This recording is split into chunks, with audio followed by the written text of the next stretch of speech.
आज प्रतिनिधित्व के सिद्धांत के जनक, डाइवर्सिटी के सिद्धांत को मानने वाले छत्रपति साहू जी महाराज की जयंती है। आप सबको बधाई। आभासी दुनिया के मेरे दोस्तों, रतन लाल बोल रहा हूँ। काम की बात लाल की क्लास में आपका स्वागत है और पेश है अंबेडकरनामा का जयंती विशेष छत्रपति साहू जी महाराज। पिछले एपिसोड में हमने बताया था कि कैसे डॉक्टर अंबेडकर ने छत्रपति साहू जी के साथ एक सभा में सार्वजनिक जीवन की शुरुआत की थी। दोनों के साथ किस तरह पत्राचार हुए थे, वो वीडियो जरूर देखिएगा।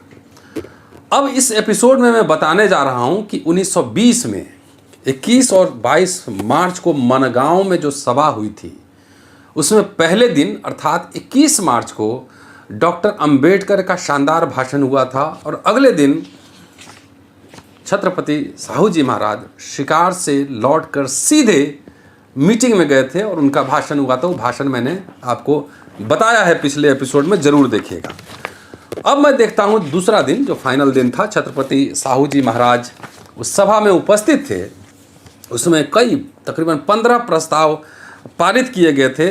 उस प्रस्ताव के बारे में आपको जानकारी देना चाहता हूं कि क्या क्या प्रस्ताव पारित हुए थे। पहला नंबर प्रस्ताव, विश्व युद्ध में अंग्रेज सरकार और मित्र राष्ट्रों की विजय पर यह परिषद प्रसन्नता प्रकट करती है। दूसरा, श्रीमन साहू जी छत्रपति सरकार इलाका करवीर ने अपने राज्य में बहिष्कृतों को समान अधिकार देकर उनका कल्याण करने का सत्कार्य शुरू किया है। इसलिए परिषद की यह राय है कि हर व्यक्ति उनके जन्मदिन को त्योहार की तरह मनाए। तीसरा, यह परिषद उन सभी राजा, महाराजा और संस्थान प्रमुखों को हृदय से आभार मानती है जो बहिष्कृतों की प्रगति के लिए प्रयत्न कर रहे हैं। चौथा प्रस्ताव, यह परिषद हर व्यक्ति की प्रगति के लिए अनुकूल सामाजिक परिस्थिति का होना बहुत जरूरी है, अत्यंत आवश्यक है। जन्म आधारित अयोग्यता और अपवित्रता के कारण भारत की सामाजिक परिस्थिति बहिष्कृत वर्ग की उन्नति के लिए प्रतिकूल है, उसके अनुकूल नहीं है। इतना ही नहीं, इसके कारण यह वर्ग सामान्य अधिकारों से भी वंचित है। बहिष्कृत वर्ग भी साम्राज्य का अंग है और उसे भी साम्राज्य के अन्य लोगों की तरह निम्न मानव अधिकार प्राप्त हैं, जैसे सार्वजनिक मार्ग, कुएं, तालाब, स्कूल, धर्मशाला, लाइसेंस प्राप्त मनोरंजन स्थल, भोजनालय, वाहन आदि सार्वजनिक सुविधाओं का उपभोग करने का उन्हें अधिकार है। व्यापार करने और नौकरी हासिल करने का भी अधिकार है उन्हें। परिषद की राय में जब उपरोक्त अधिकारों के अमल में कोई बाधा आए, मतलब इन अधिकारों को अमल में लाने में कोई बाधा आए, तो उसे दूर करने में सरकार और कानून को उनकी मदद करनी चाहिए। पांचवा प्रस्ताव, प्राथमिक शिक्षा में लड़के और लड़कियों के बीच भेदभाव न किया जाए। जितनी जल्दी हो सके उतनी जल्दी इसे अनिवार्य और निःशुल्क बनाया जाए। छठा प्रस्ताव, बहिष्कृत वर्ग में शिक्षा का प्रसार होना बहुत जरूरी है, इसके बगैर उनकी उन्नति नहीं होती। परिषद की राय है कि उनकी शिक्षा का प्रचार प्रसार करने के लिए स्कूल के master, deputy assistant, deputy educational inspector वैसे होने चाहिए जो उनका हित चाहने वाला हो। चूंकि अन्य वर्ग के लोग बहिष्कृत वर्ग की शिक्षा के प्रति उपेक्षा, इग्नोरेंस या अनुदारता दिखाते हैं, इसलिए उपरोक्त अधिकारियों में बहिष्कृत वर्ग के लोग होने चाहिए। परिषद की राय है कि बहिष्कृत वर्ग के शिक्षकों को प्रशिक्षण देने के लिए सरकार विशेष सुविधा देकर उनकी नियुक्ति करे। परिषद की यह राय है कि बहिष्कृत वर्ग में शिक्षा के प्रसार के लिए हर जिले में कम से कम एक डेप्यूटी या असिस्टेंट एजुकेशनल इंस्ट्रक्टर बहिष्कृत वर्ग का हो और इस पद के लिए ट्रेनिंग कॉलेज में 3rd ईयर पास या मैट्रिक पास व्यक्ति को योग्य समझा जाए। 7वां प्रस्ताव, यह परिषद विशेष रूप से यह मांग करती है कि जिस तरह अंग्रेजों द्वारा शासित रियासतों में मुसलमानों को और मैसूर राज्य में गैर ब्राह्मणों और बहिष्कृत वर्ग के छात्रों को माध्यमिक एवं उच्च शिक्षा के लिए पर्याप्त छात्रवृत्तियां दी जाती हैं, उसी तरह ब्रिटिश शासित रियासतों में बहिष्कृत वर्ग के छात्रों को छात्रवृत्तियां मिलनी चाहिए। 8वां प्रस्ताव, इस परिषद का मत है कि सभी जगह सपृष्य और अस्पृश्यों के विद्यालय एक होने चाहिए, टचेबल और अनटचेबल उनके विद्यालय एक होने चाहिए। 9वां प्रस्ताव, बहुत दुख के साथ कहना पड़ रहा है कि इन दिनों महारों की वतनदारी की स्थिति बहुत खराब है। परिषद को ऐसा लगता है कि इस स्थिति खराब होने के 2 कारण हैं।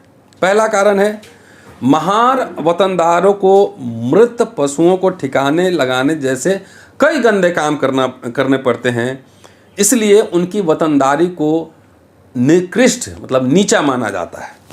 और दूसरा, वतनदारों की वतनी जमीन पर जमीन हर पीढ़ी में बढ़ती जा रही है।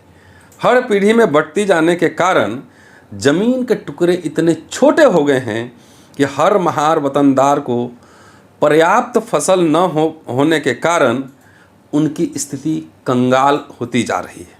इसलिए इस परिषद की दृढ़ राय है कि इन वतन पद्धति में बदलाव करना जरूरी है, बहुत जरूरी है। महार के वतन को सभी महारों में बांटकर सभी को दरिद्र और कंगाल बनाने से अच्छा है कि उस वतन को थोड़े से लोगों में बांटकर उनकी स्थिति को सुखद और सम्मानजनक बनाया जाए। इसलिए महारों के वतन की जमीन को चुनिंदा महारों में बड़े पैमाने पर बांटने से जिन महारों को अपनी वतनी जमीन से हाथ धोना पड़ेगा, उन्हें जहां संभव हो वहां जमीन देकर उनकी व्यवस्था की जाए।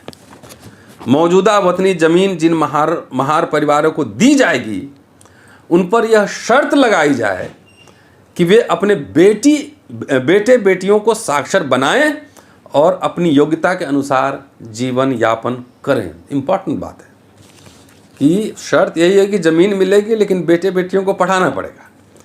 10वां प्रस्ताव, इस सभा का यह मानना है कि मरे हुए जानवर का मांस खाना किसी भी जाति के व्यक्ति द्वारा कानूनन अपराध माना जाए। यदि किसी भी जाति का व्यक्ति मरे हुए जानवर का मांस खाता है तो उसे अपराध माना जाए।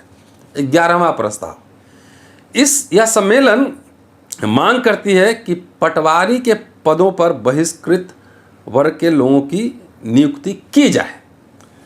12वां प्रस्ताव, इस सम्मेलन का आग्रह पूर्वक यह कहना है कि बहिष्कृत वर्ग की प्रगति के लिए संघर्ष करने वाली गैर बहिष्कृत संस्थाओं की यह परिषद आभारी है। फिर भी सरकार को यह नहीं मानना चाहिए कि इन संस्थाओं द्वारा बहिष्कृत वर्ग के डिप्रेस क्लासेस के राजनीतिक या सामाजिक हितों की रक्षा के लिए जो उपाय सुझाए जाते हैं वे बहिष्कृत वर्ग को पूरी तरह से स्वीकार्य है। ठीक है, आपने मदद की, शुक्रिया है, लेकिन आप जो राय हमारे बारे में दे रहे हैं वो पूरी तरह मेरे स्वीकार है, ऐसा नहीं मानना चाहिए। 13वां प्रस्ताव, परिषद अधिकार पूर्वक मांग करती है कि भावी कानून काउंसिल में स्वतंत्र चुनाव क्षेत्रों से बहिष्कृतों के प्रतिनिधियों को उनकी जनसंख्या और ज़रूरत के अनुसार चुना जाए। 1920 में ही एक तरह से सेपरेट इलेक्टोरेट का बीज अंकुर यहाँ आप देख सकते हैं। इस परिषद 14वां प्रस्ताव, इस परिषद के आयोजन के लिए जिन्होंने मेहनत की उनके और खासकर अप्पा दादा गौड़ा पाटिल के प्रति यह परिषद कृतज्ञता प्रकट करती है। 15वां प्रस्ताव, यह परिषद उपरोक्त सभी प्रस्ताव को अध्यक्ष को अधिकार देती है कि वे इन प्रस्तावों को संबंधित अधिकारी लोगों के पास भेजे। ये प्रस्ताव आपको जानना जरूरी है अम्बेडकर और साहू जी महाराज के रिश्तों को जानने के लिए। अगला एपिसोड राजा चौधरी लेकर आएंगे कि कांशीराम ने साहू जी महाराज के बारे में क्या कहा था, उन्होंने कहाँ और कौन सा मेला लगाया था। इसके बाद नागेश चौधरी साहब से एक वार्तालाप होगी और एक बहुत ही ज्वलंत मुद्दा, अगर आपको याद होगा तो मैंने एक एमपी पे फर्जी कास्ट सर्टिफिकेट का एक मामला आया था, राणा, याद होगा आपको, उस पर एक वीडियो बनाया था। मुंबई हाई कोर्ट ने उनके जाति प्रमाण पत्र को खारिज कर दिया गया।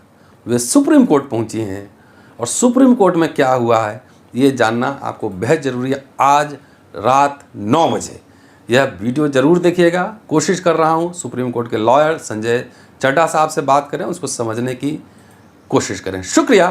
Keep watching and sharing Ambedkarnama. अगले एपिसोड में फिर मुलाकात हो।